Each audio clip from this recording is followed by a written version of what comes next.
Hello everybody, here's what's coming up tonight on News Center Now. Kind of frightful weather out there, but just because you have four-wheel drive, does that mean you can drive through anything? Chris Costa will tell us that is not necessarily true. Plus, Keith's out in stormy. He's going to keep us updated on conditions. Plus, have you ever wondered what everyone's ordering during the storm? We have the answer. Have you ever seen the television show Pawn Stars? There's a local pawn shop owner who is on that show. He's got some pretty cool stuff. That's right. This is News Center Now.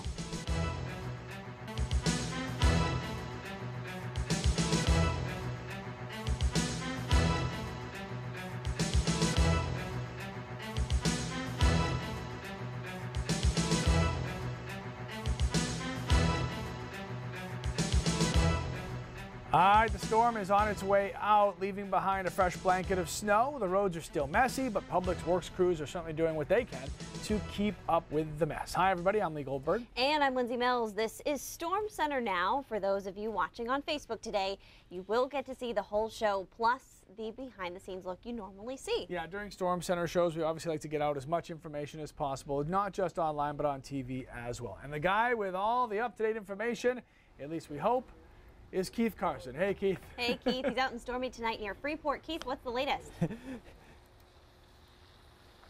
Hey, guys. Well, you know, the storm's behaving itself. You know, typically these clippers fall generally between the uprights, if you will, as far as forecasting goes. The only thing I think that's a little bit different is the timing is a little bit slower. We've got a few more hours left here, Freeport, Portland as well. And some of the small scale models had cleared us out at this point. So it'll be a few additional hours. The snowfall is relatively inefficient though, so we're not really going to add that much to the totals that we already have. Let's have a look at our leaderboard, so to speak, as far as snowfall amounts. And the leaders have been over down East Maine so far. You know, we talked yesterday about that being the biggest area of interest. If they didn't change over, they'd see the most. And there's East Machias coming in at 9 inches of snow because they have not seen any change over there, so they've been right in the thick of it through the day. They probably have another inch or two left in them still. Here's a look at the radar again. It is drying up to our south and west, but certainly the models were too fast to move this storm out of here. Most of it's light, a few bands of moderate activity, but if we look over down East Maine, again, they have several more hours left of snow there, and it's still coming down at a pretty good clip, so they'll add to that. Temperatures are relatively comfortable for snow, but look at Bar Harbor, 27. The rain snow line never in play with them. Again, take this model with a grain of salt. It's a little bit too fast, but most of us will be done by, say, 10 at the latest tonight over down East Maine, 11 o'clock there, and that moves out. And by tomorrow, we're back in better shape with a good-looking day, a good deal of sunshine, and temperatures right around freezing or so. Regardless, Lindsay and Lee, whether or not you like this snow, we're going to melt quite a bit of it this weekend with temperatures into the 40s. We'll talk more about that in a few minutes. All right, Keith, we'll look for you then. Thank you very much, sir. All right, and topping our headlines tonight, a teenager died in an after-hours sledding accident at Sunday River. Officials say at least 2 people crashed into a tree on the Tempest Trail in the middle of the night. The mountain was closed at the time of the incident. An ambulance arrived, but the 18-year-old died and a 17-year-old was seriously injured. We will have more on this story coming up at 5:30. A historic agreement on the Korean Peninsula. North and South Korea will march into the opening ceremonies together in February for the 2018 Winter Olympic Games. They will also field a joint women's hockey team, and they'll host cultural events together. The deal was reached today during negotiations at the DMZ. All right, so we know obviously snowy weather makes any kind of driving far more difficult than when it's not snowing out. That's right, and tow truck drivers and mechanics alike say that there is a huge misconception that cars with four-wheel drive are impervious to the snow. Chris Costa looked deeper into this for us and joins us now live with the results of this very scientific experiment. Hey, Coco. Hey, Lee and Lindsay, obviously not a perfect scientific experiment here, but here's what the car experts say. Four-wheel drive can help people gain traction, going around turns or getting traction from acceleration. Those things are good for those are the good things that four-wheel drive can do. However, it does not affect stopping distance according to those car experts. We took multiple cars because it also includes all-wheel drive, and we brought 3 cars to a snow-covered parking lot to test it out. 2 similar-sized vehicles, one with front-wheel drive, another with all-wheel drive. We're with AAA's Pat Moody to put them to the test in an empty parking lot. First up, the front-wheel drive. 10 miles an hour right now, 15, holding at 20. And hit the brakes. ABS engaged. We'll lay this cone down to measure from the front tire to back there. It's a considerable distance at 20 miles an hour. We try it again at 30 miles an hour to see if we can come to a rest at the same point. Surprise, we don't, and slide for another couple of yards. So we'll mark that with this cone and just take a look. You can see that cone. You can see the distances from which it took to stop at a higher rate of speed in these conditions in a two-wheel drive vehicle. You think about the stop sign that you just tried to stop at, or somebody braked suddenly in front of you. You had to engage brakes, and this is the distance that you went. With each pass of the tires, the snow gets packed down, making it harder to stop. We try it again, this time in the car with all-wheel drive. Holding at 20 right now. And brake. The all-wheel drive does not help us stop faster, sliding past our previous spots. We try it once more at 30 miles an hour. As it started getting packed down, that stopping distance really increased. I mean, to the point where you're probably close to about 50 yards from where we hit the brakes at the first cone to where we finished. And even though plow trucks treat major roads and highways, it can still take longer to stop at higher speeds, showing that no matter what capabilities a car has, the snow and ice are more in control than the driver. They might help you stay on the road in terms of traction as you're driving, but when it comes to stopping, they're going to be essentially the same. AAA says inclement weather plays a role in about 500,000 car crashes every year and more than 2,000 deaths on the road every year. Now, the other thing that's important when it comes to this is your tread depth on your tire. One way to know if you need to get new tires is to take a quarter, put it in with Washington's Head into the tread, and if you can see Washington's Head, if it's exposed, you need to get new tires because the tires have been worn down. Lee and Lindsay. Yeah, Chris, a really cool story. Good job there. Thank you very much. Good, useful information. Definitely. Well, speaking of the snow, if it had you tempted to maybe get on the snowmobile and head out on the trails, we have some trail condition information for you. Yeah, Tennyson Coleman is live at a snowmobile park in Orrington. And Tennyson, there might not be a lot of people out there today, but this snow certainly bodes well for a good future week or so of snowmobiling anyway. Oh yeah, guys, first of all, I have to say it's still snowing here in Orrington, and my lord, it is beautiful. This is probably one of the most scenic places I've been to in Maine in the snow. I just need to breathe it in for a second. Now back to the snowmobiling and the trail conditions. I was going to say I had not seen anyone out here today, and I've been out here looking for snowmobilers all day, but a few minutes ago I did see some folks on the side of the road. It looked like they were fixing up their snowmobiles, but again, I haven't really seen that many folks out here, and part of that is probably because we're right in the middle of a work week, but another big reason is because Trailmasters say even though it's snowing right now, that does not mean the trail conditions are suitable yet to ride on. At the heart of the problem is the warm, rainy period we experienced last week that's caused flooding in some places and ice buildup in others. The Orrington Trail Riders and Sled Herman Facebook pages have recently posted warnings telling people about some of the dangers of riding on trails that haven't been groomed. However, there is some good news. Trailmasters say this snowfall we are getting today will hopefully replenish much needed snow depth and reestablish a solid base. This is excellent. If you get 6 or 7 inches, that's real easy to work with. A little bit of moisture in it, and then you can pack that down and you can get it together pretty fast. We're waiting for this storm coming in, and then we'll be out probably tomorrow.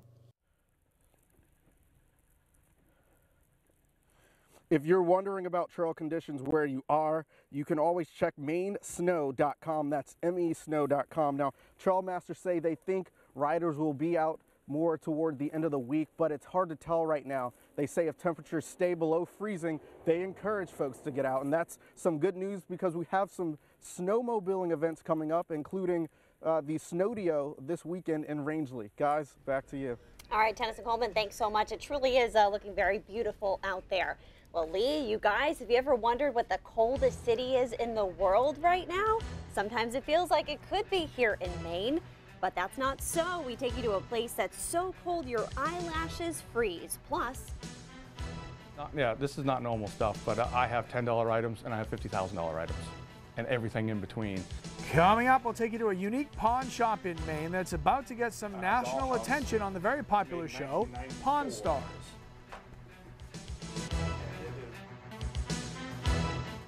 if you were complaining about the weather in Maine today, check out the conditions in Russia. It is so cold, eyelashes are freezing over. Man. This is in the remote northeast Siberian region. It hit minus 88 degrees Fahrenheit yesterday. It doesn't even look real. No, it doesn't. But that's not good. Is that a new filter on Snapchat? No, that's just bad weather. So, okay. If you ever go into a pawn shop and just kind of check out all the cool things that they have to offer. That's right. I have never been into a pawn shop. The first time I'm seeing it is through your story today, I'll be honest. Okay. And I'm very excited about this. There's one such place in Portland that has so many cool things. It got the attention of a very popular national television program. When you walk through the front door, it's quickly obvious this is not a normal pawn shop. This is a 1920s Old Town salesman sample canoe. This is Bela Lugosi's personal crucifix. Frank Sinatra's Exxon gas card. This was put out by Robert E. Lee and the Confederates. This is a real Leo Fender made guitar. That to me, I wouldn't get it out of here for under $20,000. Joe Stinson got into the business after he started helping a buddy sell things on eBay. He quickly caught the bug, and 4 years later, Stinson & Company opened its doors. Not bad for a kid who dropped out of high school. My whole life, me and my wife just keep looking at ourselves going, what? Which is Joe and Julie? What happened? You know, this wasn't supposed to be where I'm supposed to be. Not at a pawn shop dealing in antiques. You know, when you look at me, I don't look like your antique dealer. And most people, after they talk to me for a few minutes, they realize I know what I'm talking about. So much so that Stinson was contacted by a producer from the hit show Pawn Stars. He had 3 items that the show wanted to take a look at, so it was off to Vegas. I have a Red Sox World Series ring. I had a ship's clock that was on the U.S. Powhatan, the Lackawanna, and the Gettysburg in the Civil War. And I had one of Frank Sinatra's first tickets to Caesar's Palace. They made 500 of them. Joe learned a valuable lesson from his father, who owned Stinson's Bakery on Veranda Street in Portland. It's not always about making a buck, but about how you treat your customers. The sentimental stuff to people, it hits home for them, and it's a connection to something to them. I've had people dig through more and more stuff and go, that'll do. Keep your dad's ring. You know, that means a lot. That means something. It's just not gold and an onyx stone in it. It's your dad's. So hang on to that. Sell me something else that means nothing to you. This is not just a job for Stinson. Well, that's the man right there. When home, he's online or attending auctions to find the most unique and cool items he can. I had a copy of the Declaration of Independence, an 1819 John Binns ornamental copy. I love that piece. If you wanted it, it's going to cost you $10,000, and everyone's like, oh, you're crazy, this is probably worth 7 or 8. I sold it, 10 grand, because where do you get another one? It's a great point, too. Where would you find another, Frank Sinatra credit card or, copy of the Declaration of Independence? So really cool. So the first of Stinson's 3 episodes on Pawn Stars will be running on January 22nd. So check it out. Great guy. I could have sat there for hours and hearing his stories. It was great. Definitely. Yep. All right. Well, you don't feel like cooking dinner tonight, but it's also snowing. So do you really want to go out to eat? We've been setting some records the last couple of nights. Confessions of a food delivery service, what Mainers crave during a snowstorm, coming up. And our temperatures have certainly had some ups and downs lately, but the rest of the week is looking like Maine in January. Your full forecast is coming up.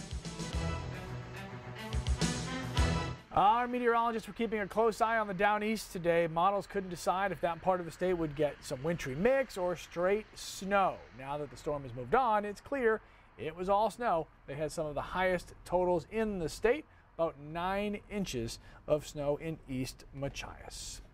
So when it's cold out and there's a snowstorm, Mainers are apparently craving very specific foods. The man behind a locally owned and operated online order and delivery service in the Portland area says his business set new records over the last week, and he's surprised by one item everyone seems to order when snow is in the forecast. Last night we had an order for a business. They were doing a late meeting and they ordered, I think, from 4 separate restaurants. When it's snowing and you and your family or co-workers can't agree on what to order, a local service is here to help. 4 dinner orders delivered to one address. That's the convenience of 2 Dine In, an online order and delivery service catering to South Portland, Portland, Cape Elizabeth, and parts of Scarborough and Falmouth since 2008. It just kind of gained steam, adding on restaurants here and there. Michael Bolduck is the owner. He bought the business from his brother when he was still in college. Driving around with the food, that was torturous sometimes. 21, 22, and even though I'm the owner of the business, it was so small at that time, I couldn't even afford to get food off for myself. His brother is still close by, working next door, running another business for men's skincare products. They started with 10 orders a night. That's a busy night. A decade later, sales are up, way up from just the last year alone. We've been setting some records the last couple of nights, doing 300 orders in the evening. Now Bolduck employs more than 55 part-time drivers and over 65 restaurants participate. In a snowstorm, there's one thing customers want. Spicier foods. Foods that kind of are keeping them a little bit warmer. So you're going to order a pad thai from Palms. Normally we see people, with 0 star, 1 star. In terms of how spicy they like their food. And it's funny that, it's 2, 3, 4 star on these cold days. One snow-related trend of late, however, surprised Bolduck. Ice cream and gelato, specifically from Gorgeous Gelato. We've just been selling a ton of that lately, especially with the cold snap. And I guess it's with people don't mind getting the cold food if they don't have to go out in the cold weather and in the snow and kind of brave those elements.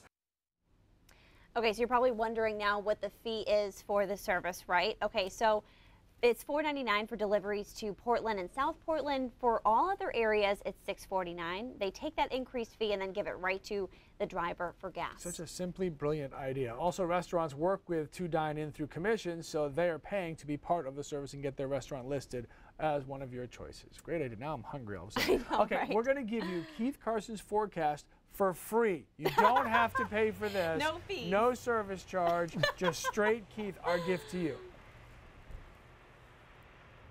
Yeah, I work just for the parking spot, Lee. I don't know if you knew that I get at the station. We're here in Freeport. It's snowing. It's inefficiently snowing, though. It's interesting. I was just texting with Jess about this. It's been snowing for the past hour and a half, and I'm not sure we picked up more than an additional quarter, max a half an inch here, because now the boundary layer has warmed up a little bit. So it's actually a good-looking, kind of pretty snow that you would love if it were right before Christmas. And a lot of people love it regardless. Let's have a look at the radar. The models, as I mentioned, were way too fast with moving the snow out of here.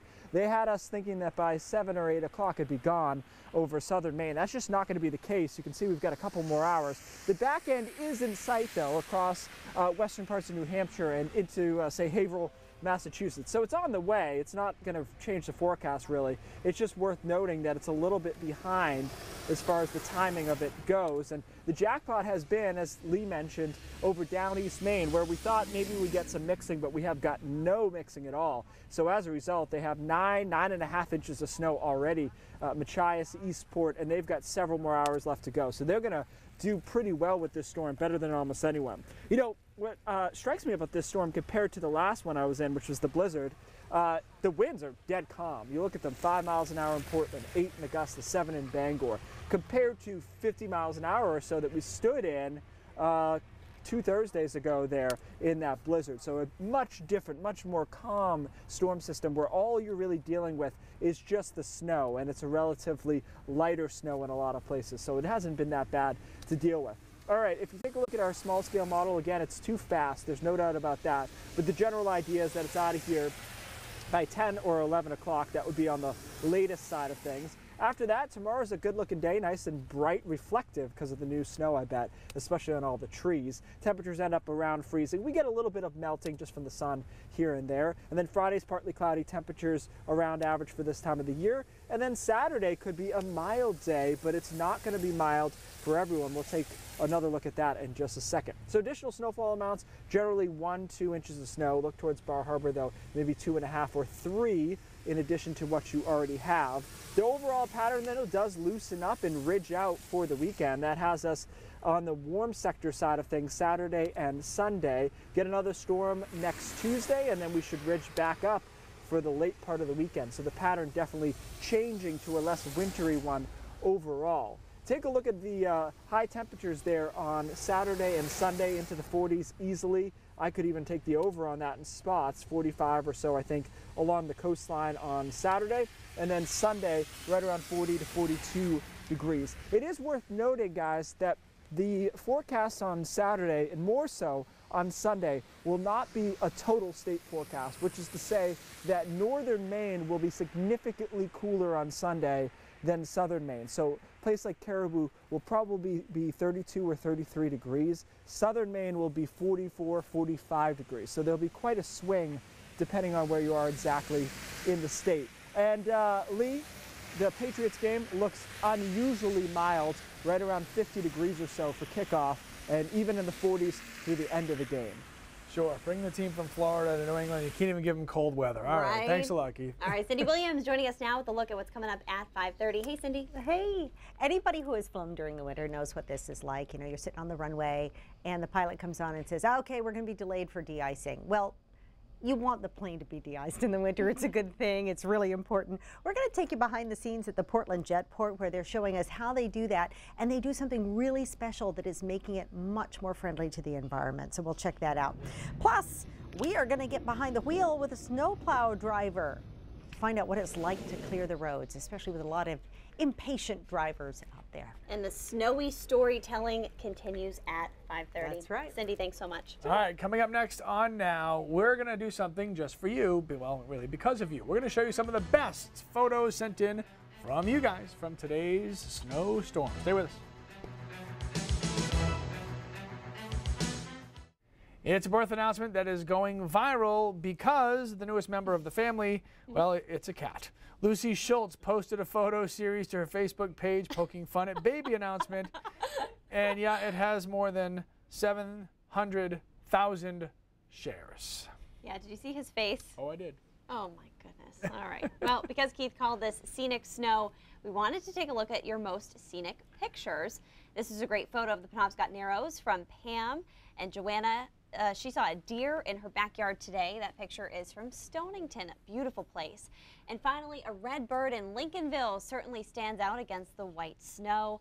Sent in by Karen. Keep sending us your best photos. We'd love to see them. Yeah, enjoy the beautiful snow, stay safe, and right now go watch News Center at 5:30 because it starts. When does it start? Right now.